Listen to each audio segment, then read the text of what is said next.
Bonjour,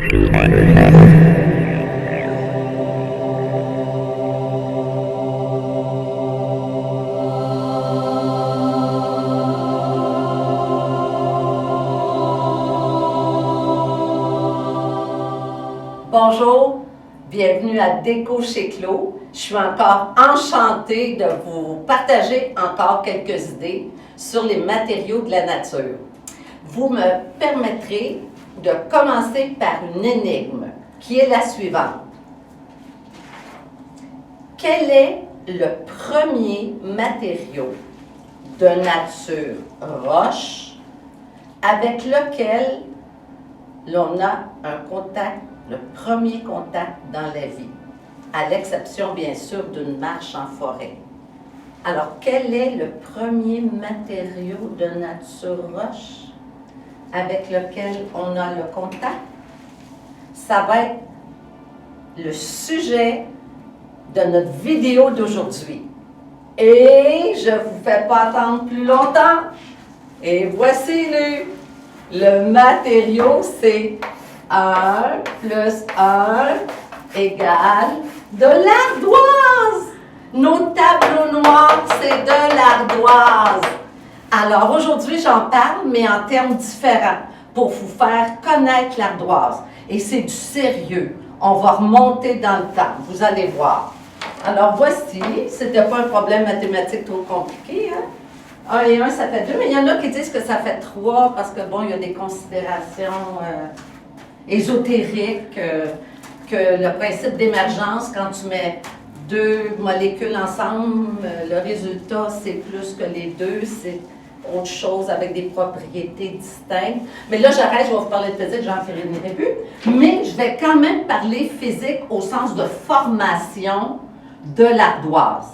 Alors voici, nous sommes encore dans mon atelier industriel que j'ai changé pour les besoins d'aujourd'hui parce que je vous parle d'ardoise et que j'adore l'ardoise. J'ai créé un petit sanctuaire d'ardoise. Bougies, chandeliers, tout y est.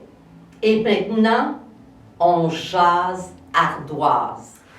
Comme vous l'aurez compris, je voue un culte à l'ardoise. Je ne sais pas pourquoi cette roche-là m'attire tant, mais vous allez comprendre. On va faire un petit peu d'histoire. Le type de roche dont il s'agit quand on parle d'ardoise, c'est une roche qu'on qualifie de métamorphique. Elle appartient à la famille des schistes. Elle provient de sédiments argileux ayant subi des transformations dues à de fortes pressions à de très hautes températures. Alors, notre ardoise s'est formée au fil des ans, sédiment sur sédiment, pendant des millions d'années. Elle a été utilisée depuis des millénaires. Maintenant, si on parle des grandes époques de la Terre, l'ardoise est apparue, tenez-vous bien, à l'époque ordovicienne. Ça veut dire ça qu'il faut remonter à 460 millions d'années. Juste à penser que je touche à une pierre qui a, ça remonte dans le temps, 460 millions d'années, c'est sidérant, époustouflant, incroyablement. Ah, il n'y a plus de mots, il n'y a plus de mots. Je continue parce qu'il n'y a plus de mots de toute façon.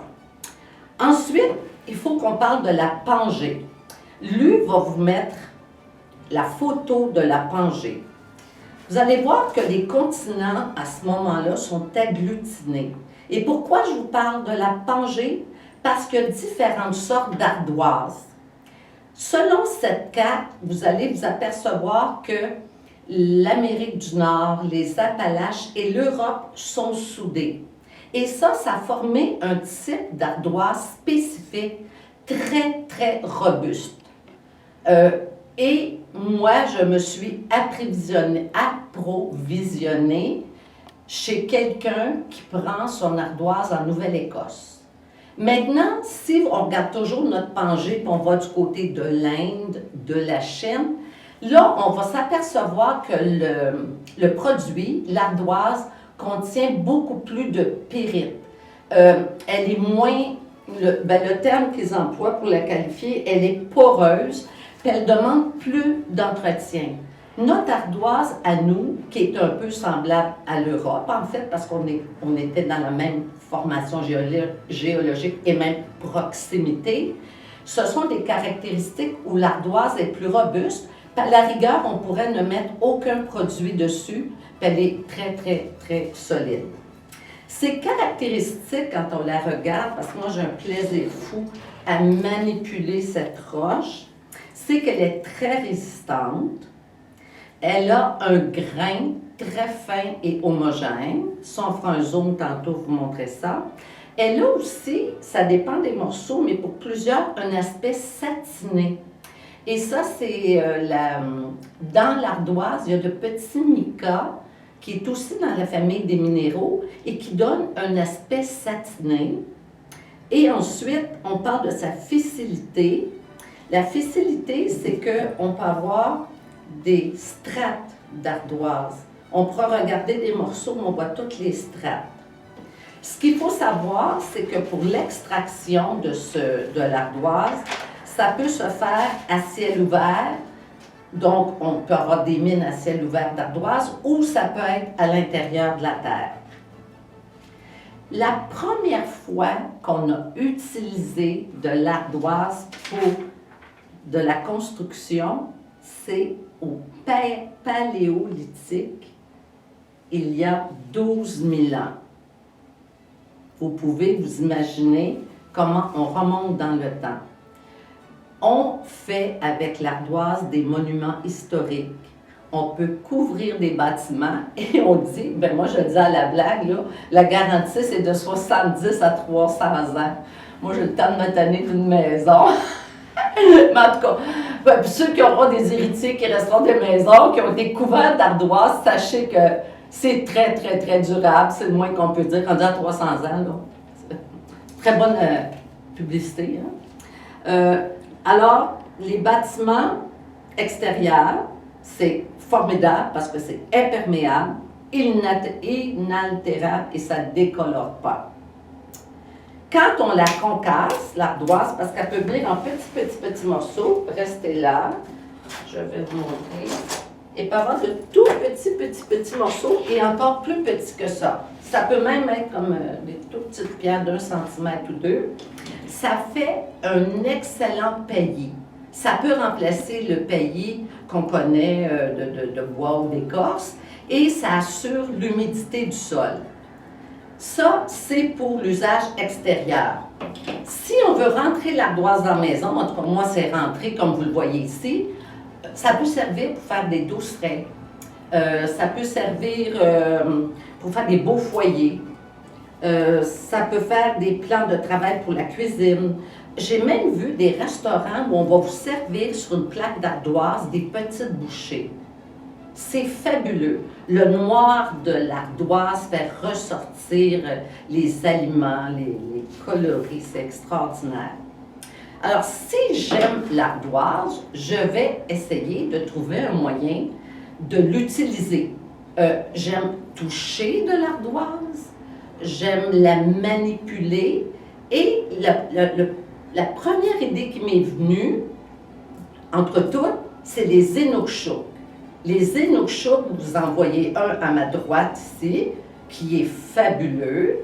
Et on va en parler un petit peu des inukshuk. Alors, l'inukshuk, ça veut dire agir en tant qu'humain.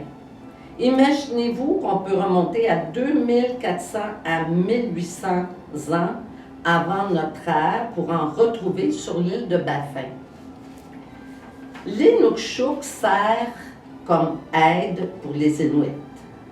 Ils sont utilisés comme aide pour la navigation, la chasse, des points de coordination et c'est un indicateur de différents centres de messages et ça sert aussi, si on veut, de connotation spirituelle parce que c'est considéré comme une source de bonne fortune, de guérison, de protection. Alors, imaginez-vous dans le Grand Nord où c'est blanc, d'un bout à l'autre, 360 degrés de blancheur, et que vous voyez apparaître un petit amoncellement de pierres. Bien là, vous vous approchez parce que c'est un Inukshuk. Il y en a même qui mettent des provisions de nourriture autour de l'Inukshuk. Alors, c'est comme si ça avait une signification extraordinaire à tout point de vue. Ça représente un peu une forme humanoïde. Ça donne espoir à ceux qui pourraient être perdus dans de grandes étendues blanches. Je considère l'Inukshuk comme un beau messager. J'en ai mis un devant chez moi, à l'extérieur de la maison, comme si c'était un symbole pour dire « Ah, ici se trouve la place. » Parce que cette place-là, c'est où j'habite. Ça peut être prétentieux, mais c'est là. Mais les Inukshuk que je fabrique, ben, ce sont des Inukshuk que je probablement vendrai pour la signification, mais aussi pour le plaisir fou que j'ai en faire. Alors, voyez-vous, vu la variété de grandeur des pièces d'ardoise, de tous les formats, j'ai fait de petits Inukshuk que vous voyez ici. Toujours cette forme humanoïde, la tête, les bras, les piliers ici, et je les appose sur une pièce d'ardoise un peu plus grande pour qu'ils puissent être transportés et mis à un endroit où vous allez le mettre en valeur. Maintenant, vous allez voir qu'on peut faire de beaux... Ça, c'est les petits. On va aller vers le plus gros que j'ai entouré de bougies parce que celui-là, c'est je dirais celui le plus immense que j'aurais fait. Je l'ai entouré de bougies sur des supports qui ne sont pas n'importe quoi. Au fond, vous verrez des colonnes d'ardoise. Ces colonnes-ci, ce sont des colonnes d'ardoise. J'ai trouvé ça il y a une vingtaine d'années dans une boutique, me demandant, vu le poids important, quel pouvait être le matériau. Et c'est de l'ardoise. Maintenant, j'ai trouvé en boutique ce chandelier. D'un côté, il y avait déjà de l'ardoise, 4 grandes plaques d'ardoise. Vous voyez? Et moi, de l'autre côté, j'ai collé de petits galets d'ardoise. La raison, c'est que je voulais que d'un côté ou l'autre, ce soit tout à fait élégant. Et une autre fonction, si je le mets de ce côté-ci et que mes petits chéris sont à la maison, je peux leur donner plein de bisous, de bisous, de bisous. C'est de l'ardoise, je multiplie les bisous à mes petits chéris. Maintenant, je ne voulais pas me limiter à du 3 dimensions. On va changer de dimension pour 2 dimensions. Et là, je vais vous amener à regarder un tableau formé de pièces d'ardoise que voici. Il s'agit d'une toile noire. Ça existe. La plupart du temps, les toiles sont blanches pour faire de la peinture, mais il existe des toiles noires. Alors, voyez-vous, j'ai fait l'encadrement avec de l'ardoise. Vous verrez des pigmentations de temps en temps orangées. Pas un morceau est pareil. Chacun des morceaux est une splendeur. Et voici mon Inukshuk.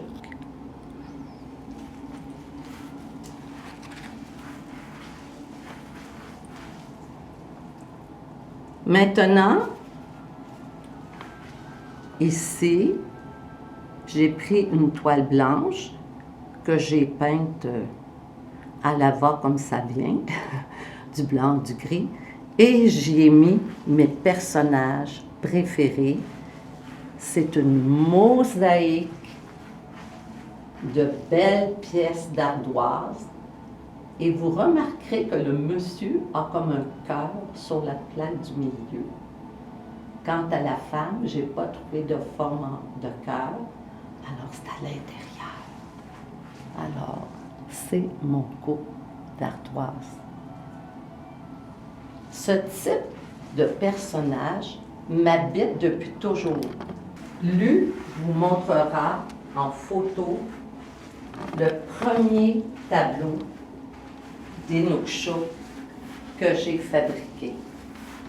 Et les voici, mes personnages, qui m'accompagnent dans mes folies de création. Ma cinéaste m'avait offert, il y a quelques années, ce sympathique bonhomme en ardoise. Le menu du jour, je ne suis pas très humble, mais savoureux, toujours 5 étoiles. Alors, l'ardoise se retrouve dans plein d'objets, dont celui-là, mon cuisinier préféré. Quand on aime un matériau, il nous vient vraiment plein d'idées. Alors, je me suis fait un pendentif d'ardoise, tout simplement avec une petite broche fine, et j'ai le goût d'y inscrire quelque chose. Et vous verrez. Et voici le signe de l'infini. Et je le porte fièrement comme pendentif. Vous pourrez y écrire tout ce que vous désirez.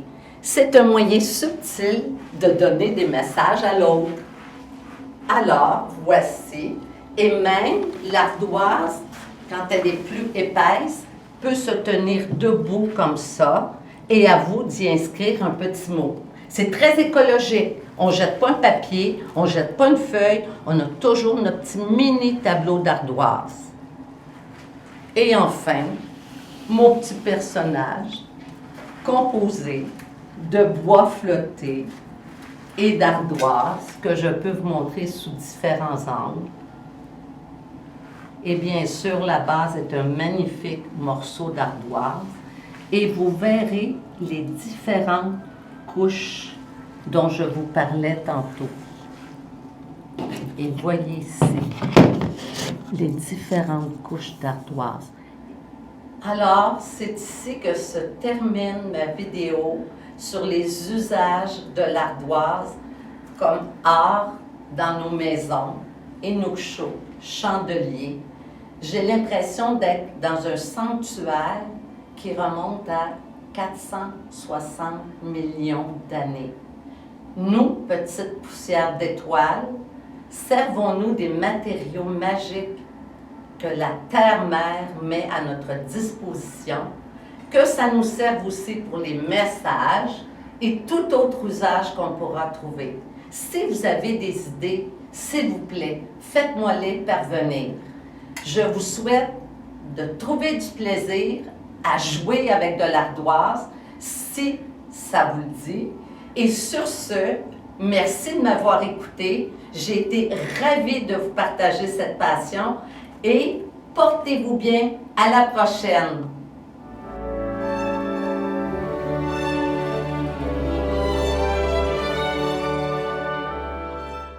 Where do you want to